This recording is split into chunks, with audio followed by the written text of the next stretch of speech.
Hello friends, मेरा नाम है गौरव कुमार और आप सबका स्वागत है लीगल एजुकेशन चैनल में।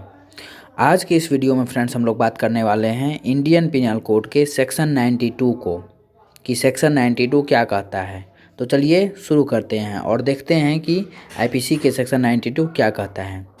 92 कहता है friends, act done in good faith for benefit of a person without consent. कोई भी एक्ट जो है वो गुड फेथ में किया गया है पर्सन के बेनिफिट के लिए विदाउट कंसेंट, तो वह ऑफेंस नहीं होगा। इसका मैं लैंग्वेज पढ़ देता हूँ फ्रेंड्स, उसके बाद और मैं क्लियर करूँगा।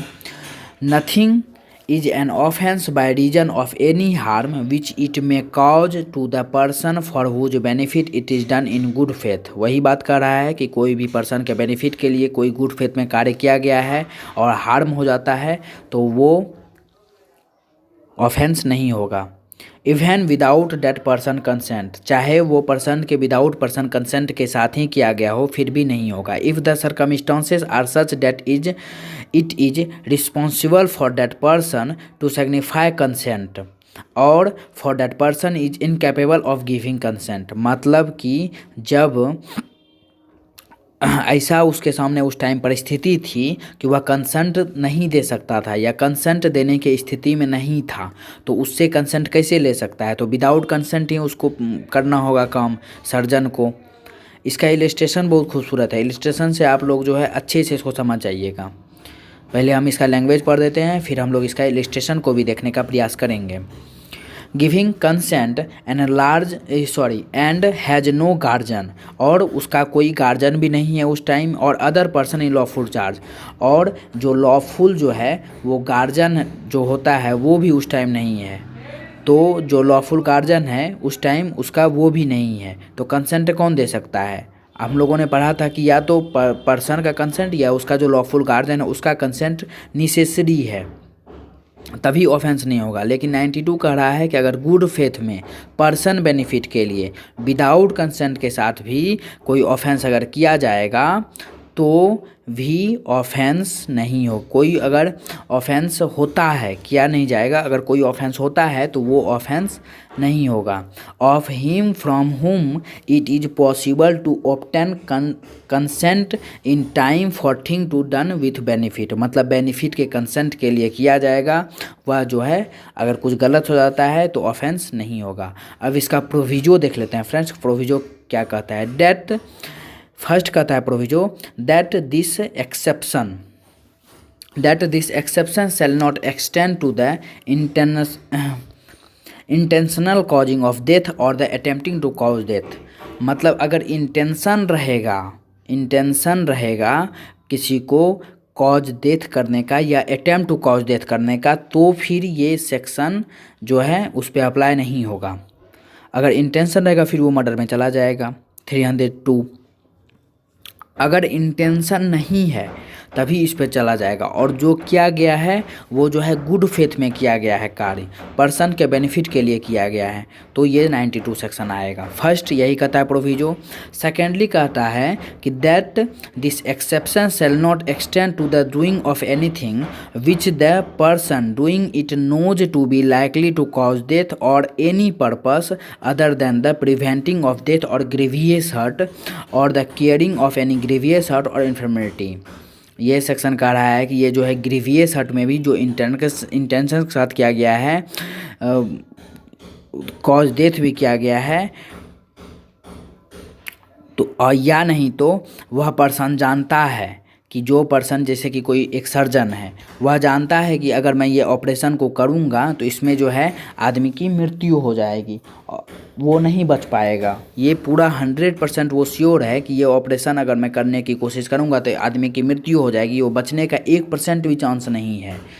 तो फिर अगर फिर भी डॉक्टर जो वो एक्ट करता है तो ये जो है ऑफेंस हो जाएगा, उसके लिए उसको पनिशमेंट मिलेगी। लेकिन अगर कोई पर्सन का बचने का चांस है, अगर 1% भी कोई पर्सन का बचने का चांस है और बचाने के लिए डॉक्टर गुड फेथ में पर्सन को बचाने के लिए वो जो है एक्ट करता है और उसमें मर जाता है, वो ऑपरेशन करता है या कुछ भी अपना जो डॉक्टर का होता है उसको ठीक करने की कोशिश करता है, और उसमें जो क्या होता है डेथ हो जाती है उस पर्सन की, तो फिर ये गुड फेथ में क्या गया, तो फिर नो ऑफेंस होगा। Clear friends. अब हम लोग देखते हैं थर्डली क्या कहता है, this exception shall not extend to the voluntary causing of hurt or to the attempting to cause hurt for any purpose other than he preventing of death or hurt.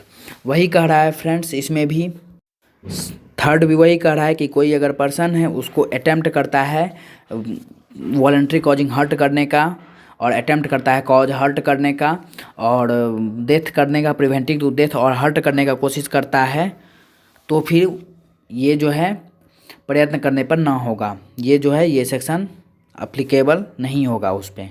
Clear friends.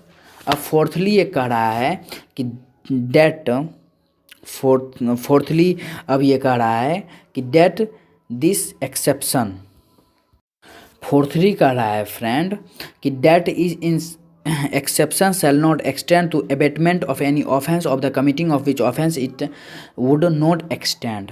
मतलब कि कोई अगर abetment के द्वारा किसी को उकसा रहा है ये काम करने के लिए, एनी ऑफेंस, कोई भी ऑफेंस करने के लिए, और वो कमिट कर देता है, वो जो पर्सन है डॉक्टर ही है या कोई पर्सन है वो कमिट कर देता है, तो वो इस सेक्शन के अकॉर्डिंग नहीं आएगा, उसको सज़ा मिलेगी। यही एक्सेप्शन कहता है हम लोगों का। क्लियर। कोई भी प्रश्न पूछना हो, कोई भी डाउट होगा, कोई भी क्वेश्चन होगा, कोई भी क्वेरी करना होगा तो आप लोग कमेंट कीजिएगा। अब फ्रेंड्स देखते हैं इसका इलस्ट्रेशन क्या कहता है कि Z is throne from his horse. Z क्या करता है, हॉर्स पे थ्रोन करता है, घोड़े से गिर गया, हॉर्स से क्या क्या गिर गया।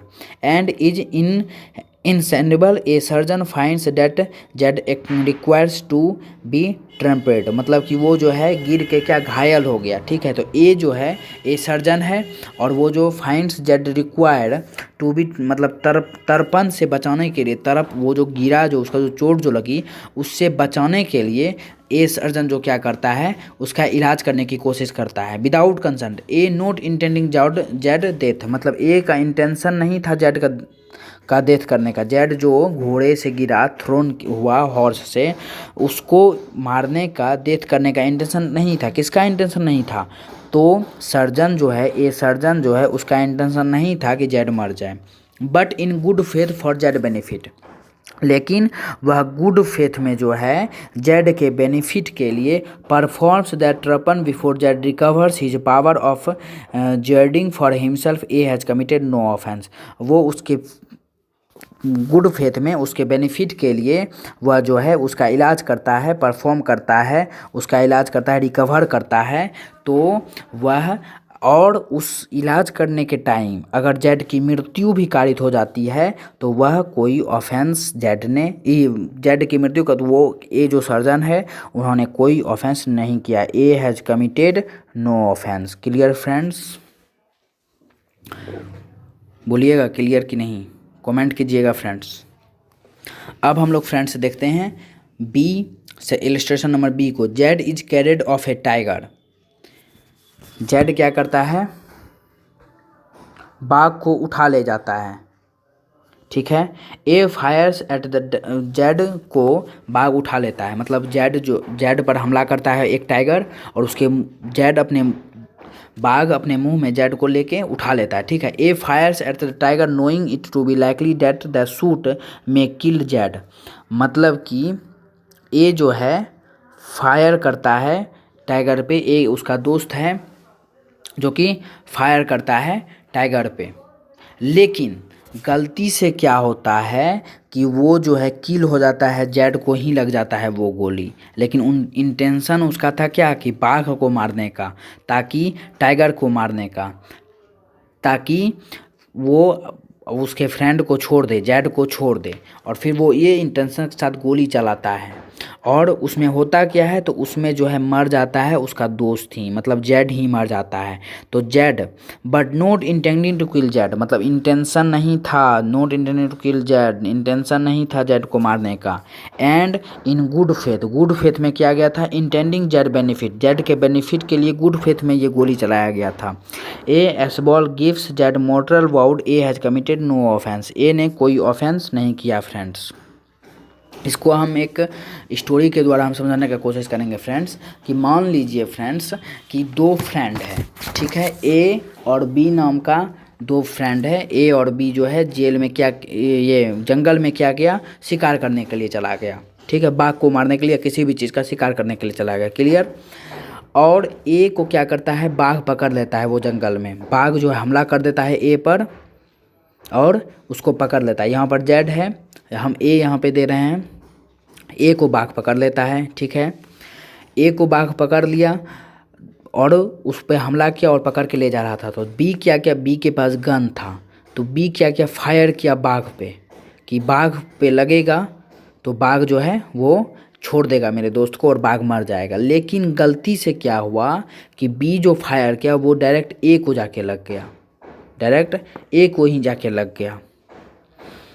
तो ये ऑफेंस नहीं कहलाएगा, क्योंकि उसका इंटेंशन नहीं था मारने का और वो जो है जानबूझ के ऐसा नहीं किया था, तो वो ऑफेंस नहीं कहलाएगा, उस पर मर्डर का चार्ज, वो ऑफेंस नहीं किया, उस पर कोई भी मर्डर का चार्ज नहीं लगेगा फ्रेंड्स। ये सेक्शन के ये इलिस्ट्रेशन क्लियर हो गया फ्रेंड्स। अब हम लोग देखते हैं नेक्स्ट इलिस्ट्रेशन को। नेक्स्ट इलिस्ट्रेशन है फ्रेंड्स, ए सर्जन, एक सर्जन है, ए जो है ए सर्जन है, sees a child suffer an accident which is likely to prove fatal unless and operation him immediately perform, there is no time to apply to the child's guardian. एक जो है A जो surgeon है, उसमें क्या होता है कि बच्चा का एक्सीडेंट हो जाता है, एक चाइल्ड का क्या होता है, एक्सीडेंट हो जाता है, और वह जो है बच्चा को और ऑपरेशन करना, इमीडिएटली उसका ऑपरेशन करना बच्चा का ज़रूरी है, ऐसा एक्सीडेंट हो जाता है। अगर वो इमीडिएटली ऑपरेशन नहीं किया तो बच्चा की मृत्यु भी हो सकती है, डेथ भी हो सकती है वो बच्चा की। तो जो सर्जन है वो जो है इमीडिएटली ऑपरेशन किया, there is no time to apply to child consent, उसके पास इतना टाइम नहीं है सर्जन के पास कि वह चाइल्ड के गार्जियन का कंसेंट ले सके, चाइल्ड का गार्जियन का कंसेंट लेने का टाइम ही नहीं है। अगर ज़्यादा लेट करेगा तो बच्चे की मृत्यु हो जाएगी, इतना हालत गंभीर है। और उसके बाद वह जो है विदाउट कंसेंट क्या करता है, सर्जन जेड का ऑपरेशन करता है। A performs the operation in speed of the interest of the child intending to in good faith, good faith के इंटेंशन से, वो मारने के इंटेंशन से नहीं, गुड फेथ के इंटेंशन से वो क्या करता है, तो बच्चे का ऑपरेशन करता है सर्जन जो है। द चाइल्ड बेनिफिट, चाइल्ड के बेनिफिट के लिए वो गुड फेथ में क्या करता है, तो वो बच्चे का ऑपरेशन करता है गुड फेथ में, चाइल्ड के बेनिफिट के लिए, ठीक है friends. A has committed no offence, A ने कोई ऑफेंस नहीं किया, A has committed no offence, A ने कोई ऑफेंस नहीं किया फ्रेंड्स। ओके फ्रेंड्स, यहाँ तक क्लियर। अब हम लोग देखते हैं friends section number illustration number D को। ए इज इन ए हाउस, ए क्या है, एक हाउस में है, which is in fire, which is on fire with Z A child before below hold out a blanket, A drops the child from the house top knowing to be likely that is the fall. अब क्या करता है, A जो है एक house में आग लग जाता है। पहले समझिए कि एक हाउस में आग लग गया, ठीक है, उसमें बहुत सारे आदमी मर रहे हैं, आग में जल के मर रहे हैं, बहुत सारी प्रॉपर्टी के नुकसान हो रहा है। जेड एक चाइल्ड है, Z A child people below hold out of blanket, A drops the child from the house top knowing to be likely that is the fall may be killed the child. तो A क्या करता है फिर, ए जो है, जो एक घर में एक बच्चा फंसा हुआ है, ए क्या करता है कि उस घर के छत पे जाता है और बच्चा को बचाने के इंटेंशन से, गुड फेथ में बचाने के इंटेंशन से वो चाइल्ड को ऊपर से फेंक देता है, छत पर से फेंक देता है या किसी भी ऊंची चीज़ से फेंक देता है नीचे, जहाँ पे बालू है या फिर जहाँ पे उसको चोट नहीं लगे, ऐसा कोई स्थान पे वो फेंकता है। Without knowing to be likely that is the fall में बी किल्ड चाइल्ड, वह जानता है कि इससे जो है उसके बच्चे की मृत्यु भी हो सकती है, ठीक है, फिर भी वो फेंकता है। लेकिन इंटेंशन उसका था बचाना, उसका मारना इंटेंशन नहीं था, उसका इंटेंशन था कि अगर जेड को हम फेंक देंगे तो जेड मृत्यु से जेड की को बच जाएगी, ठीक है। But not intending to kill the Z, मतलब उसका इंटेंशन नहीं था किल जेड को मारने का। And intending in good faith, good faith में करता है।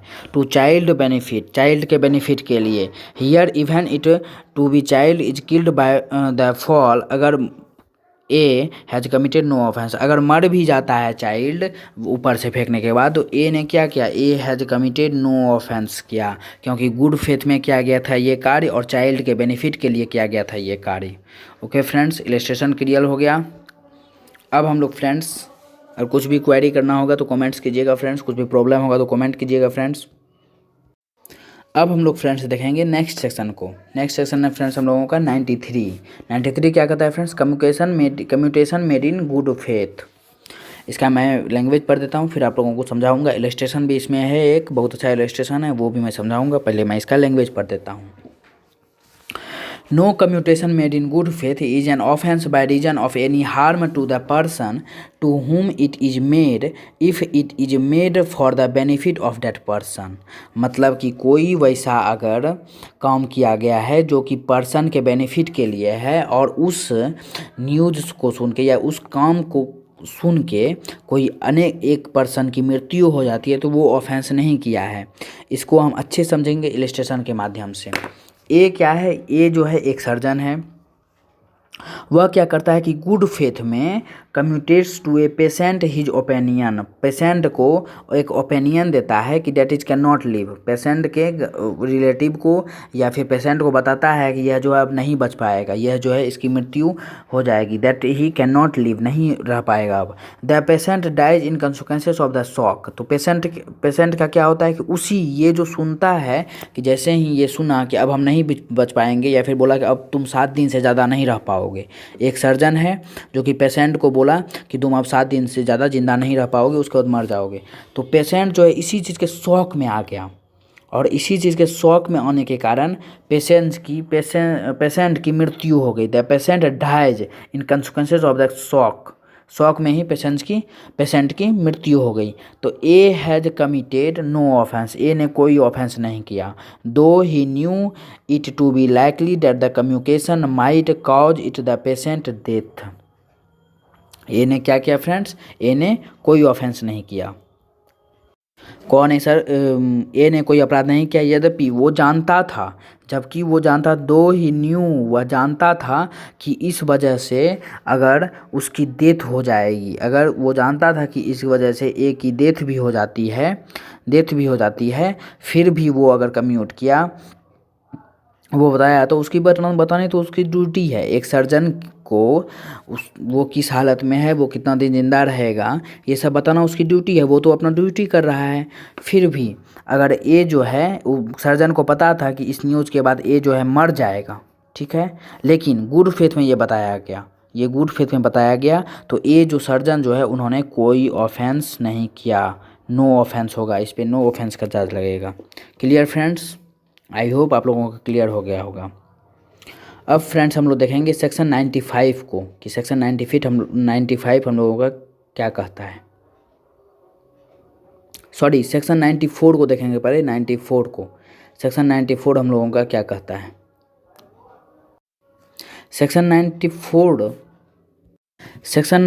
कहता है friends, act to which a person incomplete by threats, मतलब धमकी के द्वारा, अगर कोई धमकी के द्वारा कोई एक्ट को करने के लिए पर्सन का परमिशन लिया है और वो एक्ट हो कर देता है, तो वो उसको पनिशमेंट नहीं होगा, वो नो ऑफेंस है।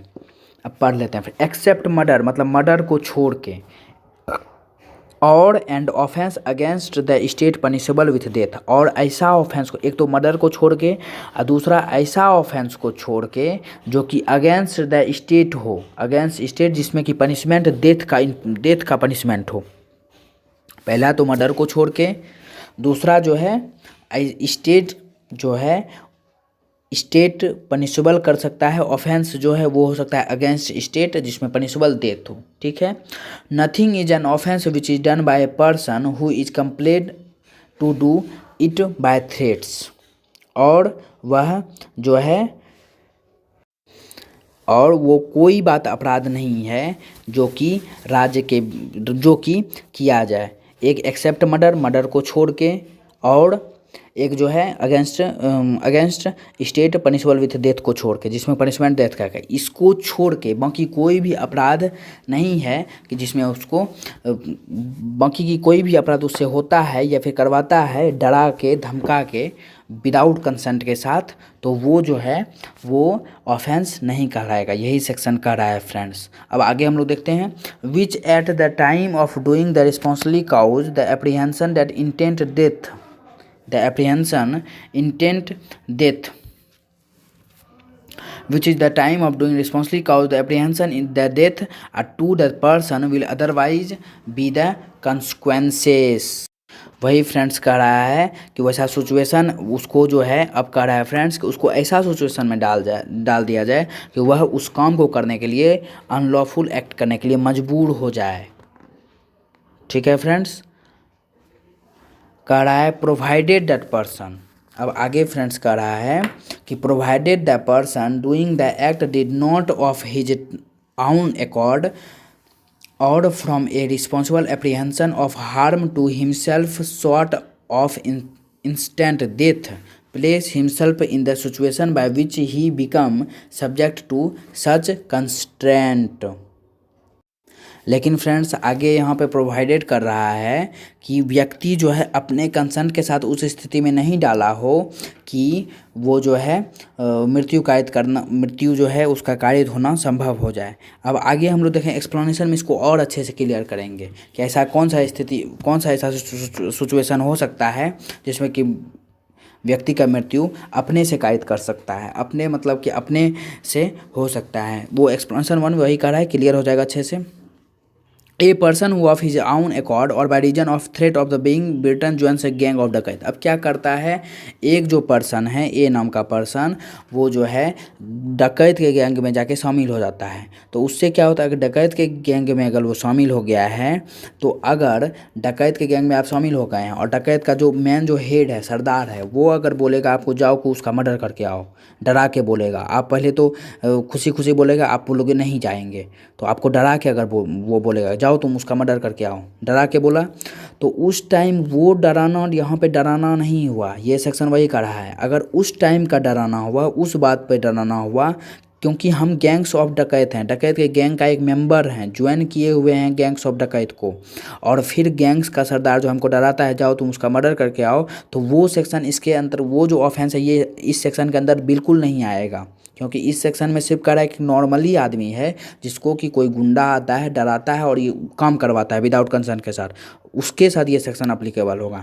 बाकी ये तो खुद गुंडा है, ये जब गैंग ऑफ डकैत्स में शामिल हो गया है तो ये तो खुद गुंडा है, तो इस पर वो सेक्शन, ये सेक्शन जो है अप्लाई नहीं होगा, जिस पे नो ऑफेंस का चार्ज नहीं बनेगा।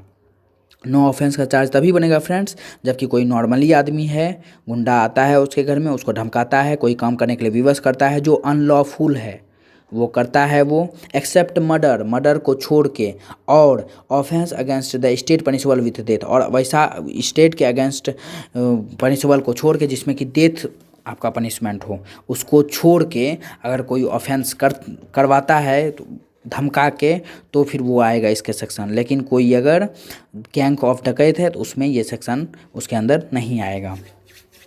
आगे देखते हैं friends, knowing there chartered is not entitle to benefit of this exception on the ground of his having been complaint by threat by his associates to the anything that is an offence by law. वही कर रहा है friend, मैंने अभी आप लोगों को अच्छे से समझा ही दिया है, सेम टू सेम वही बातें कर रहा है। अब हम लोग देखते हैं एक्सप्लेनेशन 2 को।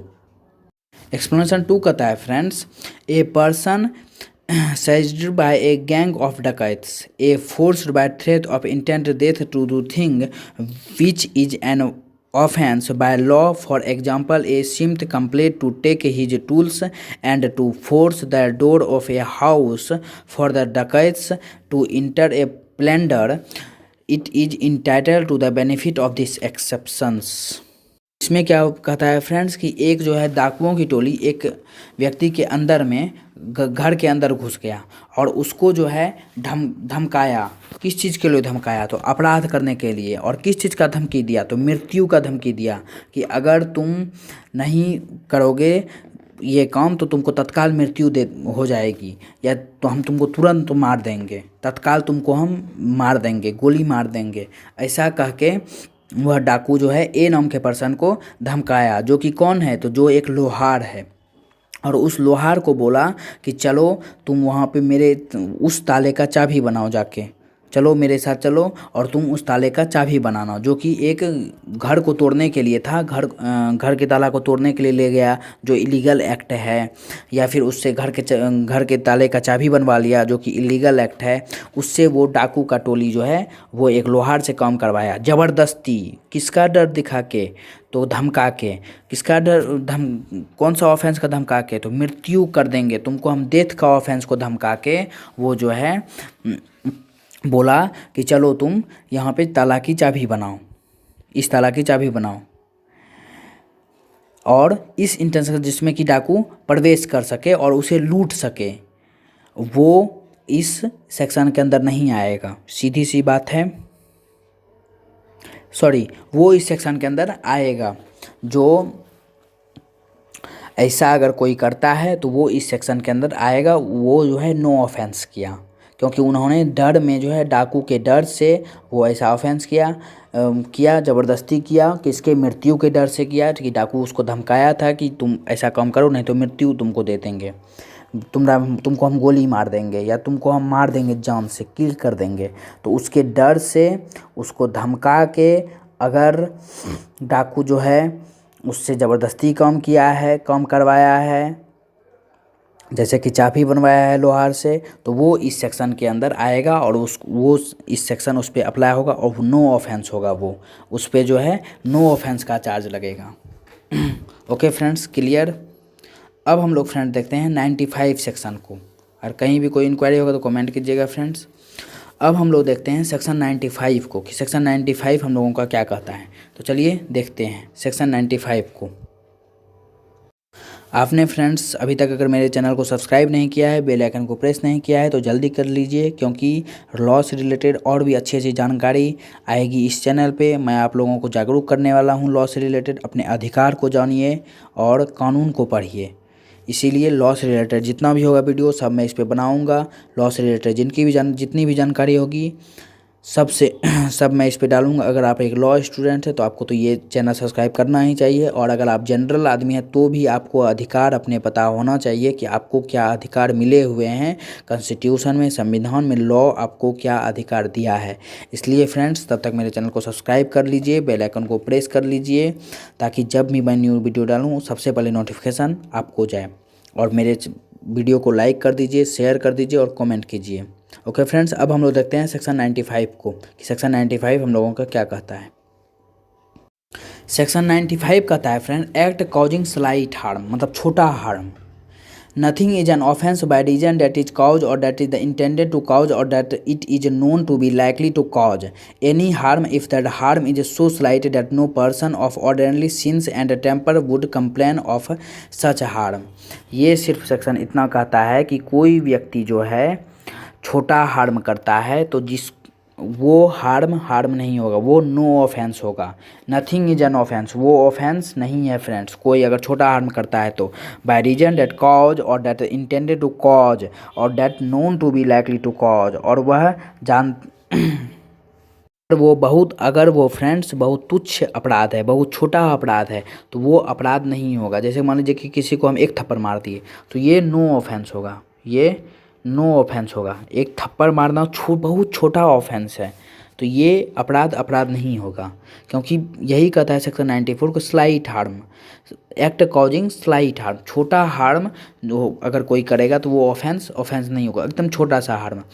और आगे कहता है कि harm, if the harm is so slight, ये हार्म जो है बहुत छोटा है। नो पर्सन ऑफ ऑर्डिनरी, जो कि कोई भी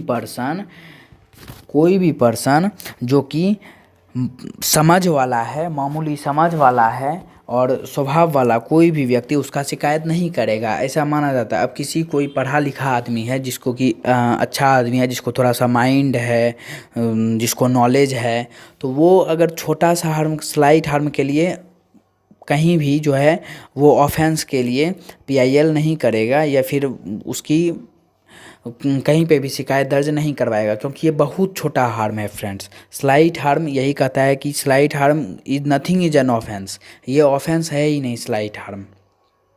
ये जो है बहुत छोटा हार्म है। तो जो अच्छा व्यक्ति है, जो समझदार व्यक्ति है, जो होशियार व्यक्ति है, जो नॉलेजेबल पर्सन है, जो पढ़ा लिखा व्यक्ति है, वो कभी भी इतनी छोटी हार्म को लेके कहीं भी नहीं जाएगा, कहीं भी शिकायत नहीं दर्ज करवाएगा। यही सेक्शन ये कह रहा है कि and temper would complain for such harm. ये छोटी हार्म के लिए नो पर्सन, कोई भी पर्सन जो है वो जो जिसको सेंस है, टेम्पर है, अच्छा जिसको दिमाग है, वो जो है वो नहीं जाएगा कंप्लेन फाइल करने के लिए। यही सिर्फ सेक्शन का रहा है फ्रेंड्स। आज की इस वीडियो में फ्रेंड्स अब इतना ही। अब हम लोग देखेंगे नेक्स्ट वीडियो में right to private defence 96 section से हम लोग देखेंगे नेक्स्ट वीडियो में। आज के वीडियो में इतना ही। और right to private defence very very important है हम लोगों का सेक्शन, कि आप लोगों को प्राइवेट डिफेंस कब मिलता है, किस आप सिचुएशन में प्राइवेट डिफेंस को एक्सीड कर सकते हैं, और भी बहुत कुछ अगले वीडियो में हम जानेंगे। और इस वीडियो में भी अगर कोई आपको परेशानी हो, कोई प्रॉब्लम हो, कुछ अगर समझ में नहीं आया होगा तो आप लोग कमेंट कीजिएगा। तब तक के लिए आप लोग फ्रेंड्स मेरे चैनल को सब्सक्राइब कर लीजिए, क्योंकि कहता है नॉलेज इज़ पावर। आप मेरे चैनल को सब्सक्राइब कर लीजिए, मेरे वीडियोज़ को देखिए, बेल आइकन को प्रेस कर लीजिए, वीडियोज़ को लाइक कर दीजिए, कमेंट कर दीजिए, शेयर कर दीजिए। और आप जब तक मेरे चैनल से जुड़े रहेंगे तब तक मैं आप लोगों को बूस्ट करता रहूँगा, आपको मजबूती प्रदान करता रहूँगा, क्योंकि लॉ एक ऐसा सब्जेक्ट है जो हर व्यक्ति को जानना चाहिए। कोई अगर लॉयर नहीं भी है फिर भी लॉ अपना अधिकार, अपना जो उसको फंडामेंटल राइट है वो मिलना ही चाहिए। अपना उसको क्या क्या अधिकार है लॉ के द्वारा, क्या क्या अधिकार है संविधान में, वो सब जानना ही चाहिए हर एक व्यक्ति को। कोई अगर भारत का नागरिक है तो उसको ये चीज़ जानना ही चाहिए। इसलिए फ्रेंड्स आप लोग जो लॉ स्टूडेंट हैं वो तो इस चैनल को सब्सक्राइब कर ही लीजिए, और जो लॉ स्टूडेंट नहीं भी हैं उसको वो भी अपने चैनल को सब्सक्राइब कर लीजिए, क्योंकि ये चैनल में आने वाले फ्यूचर में और भी अच्छे अच्छे वीडियो में लेके आऊँगा, और आपको अपने अधिकार के बारे में अच्छे से आप लोगों को बताऊँगा, ताकि आप लोगों पर कोई गलत आरोप नहीं लगा सके। कोई आप लोगों को पुलिस भी कोई गलत आरोप लगा के आपको किसी भी केस में नहीं फंसा सके। आपको अपना अधिकार प्राप्त होगा तो आप लोग ऐसे नहीं फंसिएगा। इसलिए कहता है फ्रेंड्स नॉलेज इज़ पावर। तब तक के लिए बाय बाय। अब मिलते हैं नेक्स्ट वीडियो में। Take care, bye bye.